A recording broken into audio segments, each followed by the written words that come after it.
Welcome to Digital Asset News. Take the top stories in cryptocurrency and digital assets and break them down to bite-sized pieces. So today, it is one of those days that is the usual for the cryptocurrency and digital asset market, where Bitcoin has taken a little bit of a correction of $10,000 over 24 hours. So the real question is, why did this happen? Was it because of a tweet from Elon Musk? Was it a massive outflow from F2 pool and mining pool based in China?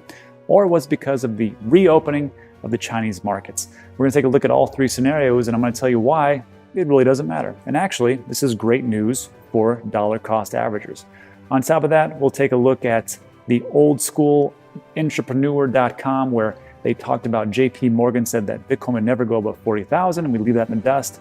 We'll also take a look at what is going on with crypto.com, or their coin, as it jumps up over 100% in less than 24 hours because of a token burn.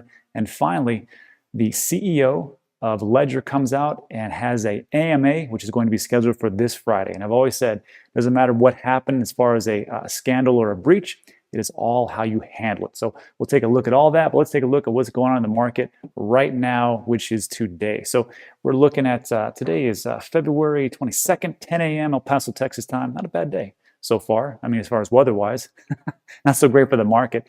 And if you're new to the market and you've come over from the traditional space, welcome. Congratulations. What a great day to start on your journey of cryptocurrency. But just know that these days are common and it's not a big deal. And actually, if you look at it in the right way, when you take a look at these huge dips, you can just take a step back and go, you know what? These are great sales. When you go into any kind of store, any kind of it doesn't matter if it is a clothing store, electronic store, whatever else. When you see something 10% off, 20% off, what do you usually do? You usually want to buy it. It's amazing to me how people just look at these different types of things as far as the market goes and go, oh my God, it's 20%, I got to get rid of it. Instead of looking and going, wow, what a flash sale. I used to have that same mentality. It just, as years has hardened me into this market, it just is like another great day to pick up some really cheap cryptocurrency and digital assets, because I know where they're going. And they're not going south. They will always rebound. And you know, what goes up must come down, but these are the days that you live for as far as an investor.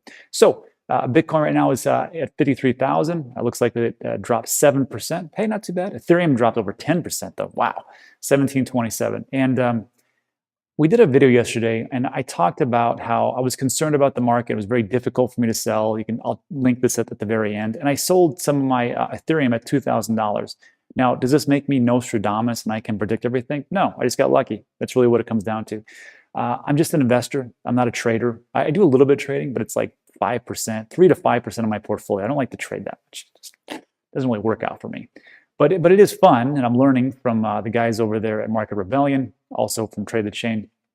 So when I do these things, and people, you know, after that video, like, you're an idiot. You got to stop selling because it's only going to go to the moon.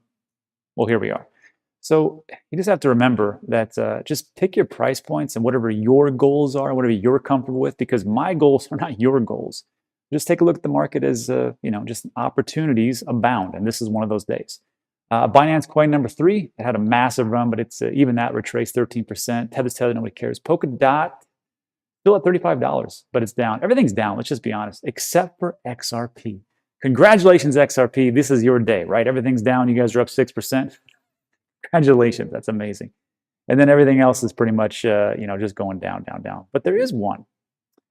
Crypto.com is up 60% in the 24-hour time frame. What's going on? Actually, is it 60%? Yeah, 24-hour time. And in the last hour, it went down a little bit. But we're going to talk about why it is going up so much. And it totally makes sense. I don't really know why they did this huge burn, but we'll go over that in a bit. So it looks pretty good. Let's just do like the 1 hour projected range. And so I would like to do this to see what could potentially goes up.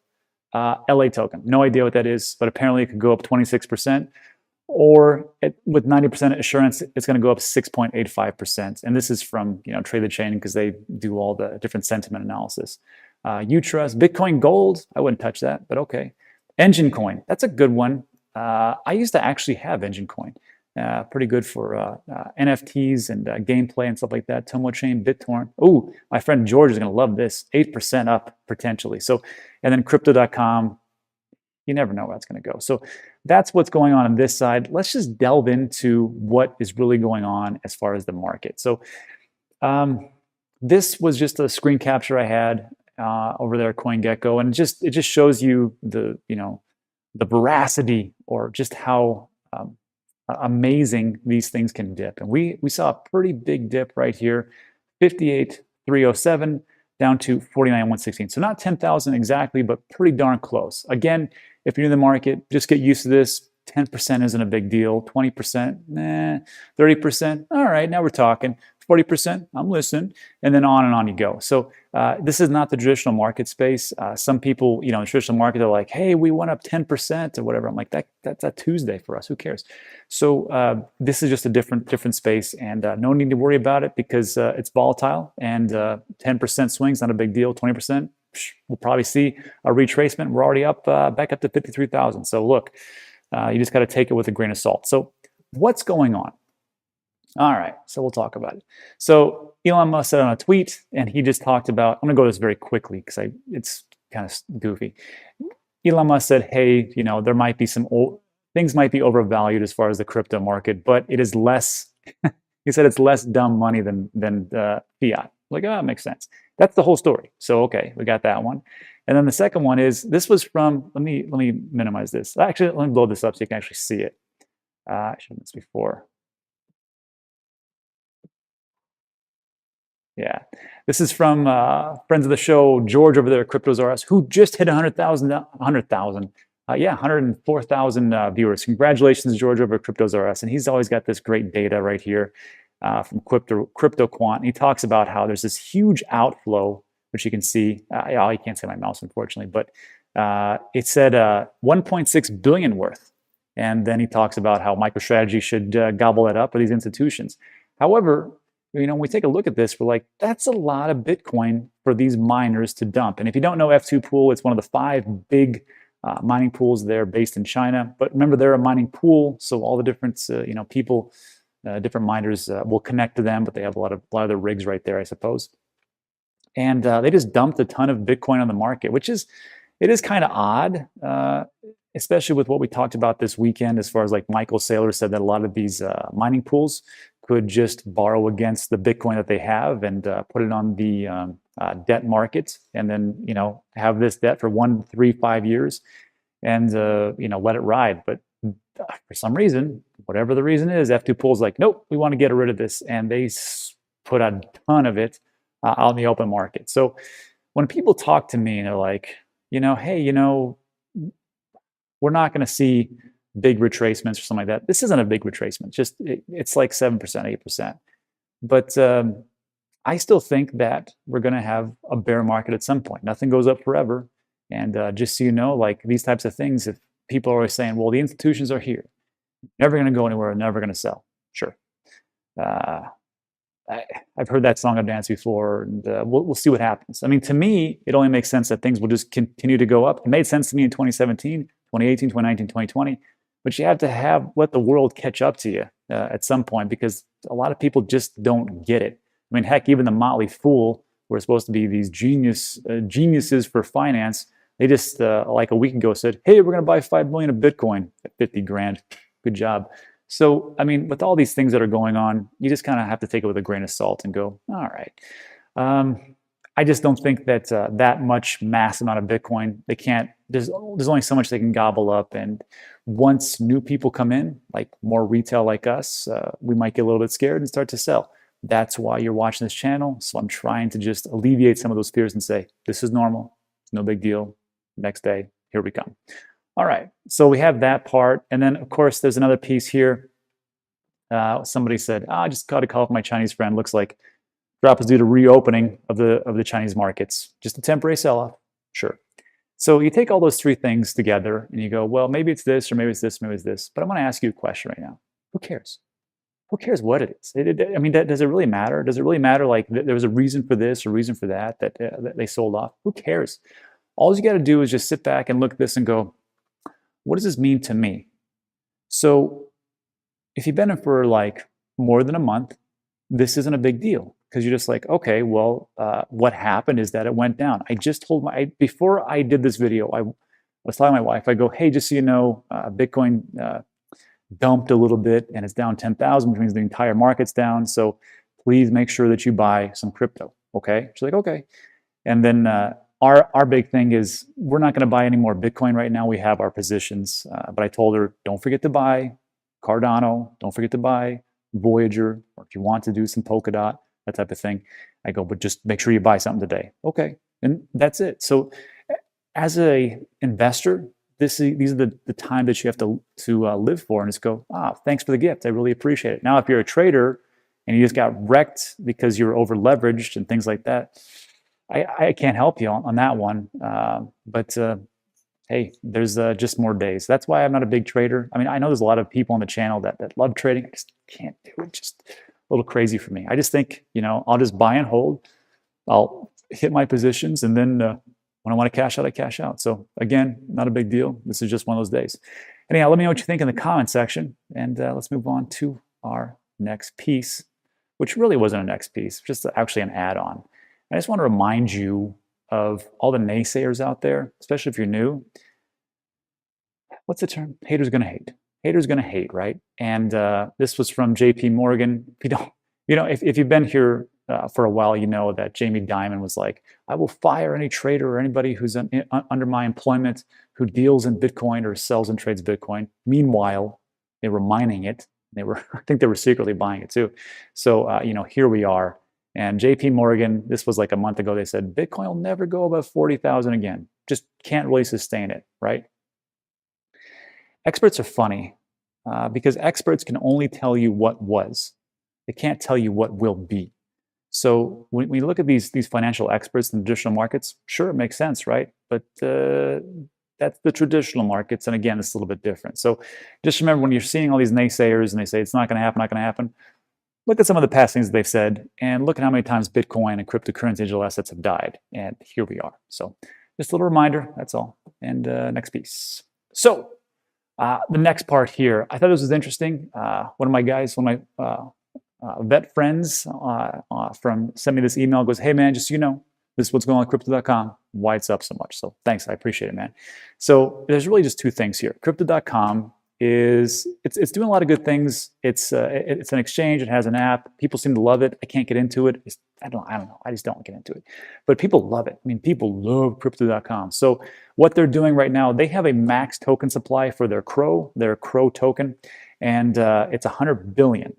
And the CEO and powers that be said, you know what? We're going to burn 70 billion of that. And that's going to be right ahead of our mainnet launch, which will be March 31st. So they're going to get off the ERC20 token. They're going to go to their mainnet, which is always a good thing. If you've ever seen mainnet launches before, just know that usually the price runs up before the mainnet launch. And it's kind of like a couple of days or a day before. It usually dumps for a while. So if you're into that thing, that would be a good thing to chase. I'm not a chaser. I'm just an investor. So just be aware of that. But I thought it was interesting that they would burn 70 billion of their tokens and go, we're going to get away with that. And just stick with 30 billion. I think it's a smart move. That's a lot of tokens. That's a lot of tokens. So it's a pretty great move. It'll probably keep going up. If you're looking to invest into Crow, probably will be a time. Not financial advice, not a financial planner or advisor, but that is an option up to you. Just want to give it to you. And that is it for that piece. Let me know what you think in the comment section. Let's move on to our last piece, which is all about Ledger. So Ledger, Nano Ledger S and X and all those things, they are a fantastic product. They haven't been hacked. The actual device has never been hacked. It's been around for years, and it works. What doesn't work so well are the actual websites and the API integrations that Ledger has done for when people actually have bought their Nano Ledgers. And the problem here is that they were hacked about, I want to say a month and a half ago. Check me in the comment section. But there was a data breach for a lot of personal information. And we're not talking about just your name. We're talking about your name, your phone number, your address. I mean, everything that you could think of. Social security thing, I believe. And it was a bad deal. And I said, I like Ledger, I like the company, but to me, they handle it very poorly, extremely poorly. And that's just how I see it. there was an old, and I talked about this before. There was an old story. It was, I believe it was Tylenol or aspirin, one of those two. This is back in the early 80s. Someone was poisoning the bottles. They would open them up and they would put in, I think it was cyanide. And people would die from it. It's an awful story. Don't want to get into it. But what the company did is they said, hey, this is happening on our watch. This is what we're going to do. We're going to make tamper-proof resistant seals, cotton inside, so that if you open the bottle and there's any kind of tampering, throw those bottles away. And they got in front of it, and that's why that company is still around. So like with this situation, like with Ledger, I think they should have come out like hard, like in the very beginning, and just like start just pounding it. Like, this is what we're doing, this is what's going on. And they probably did. They probably said, well, we put a bunch of emails out on Twitter. There's nothing better than a person's face talking to you about what they screwed up on and how they were going to fix it. That is the best thing of all time. So again, I've made many mistakes in my businesses, and I'm always, well, I try to be the first one to go, I messed up, this is what we're going to do, I'll fix it, and then we go from there. And it usually works out pretty well. So just so you know, I'll link this in the description. They're going to have, looks like this, Matt Johnson, the CI, the Chief Information Security Officer. He's going to be there on Friday, February 26th to do an AMA about what's going on a month later. I guess better late than never. So that's what we got today. That's what's happening. So that's it for today. Thanks so much for watching. If you liked it, I'll go ahead and give it a thumbs up. If you want to hear more things like this, consider subscribing, because a lot of things we talk about are time sensitive, like all the stories we just reviewed. And finally, if you'd like these types of videos, I'm going to link 2 more on the left and right. I'll let YouTube do its magic. And that is it for today. So thanks so much for dropping by. I appreciate it. And I'll see you on the next one.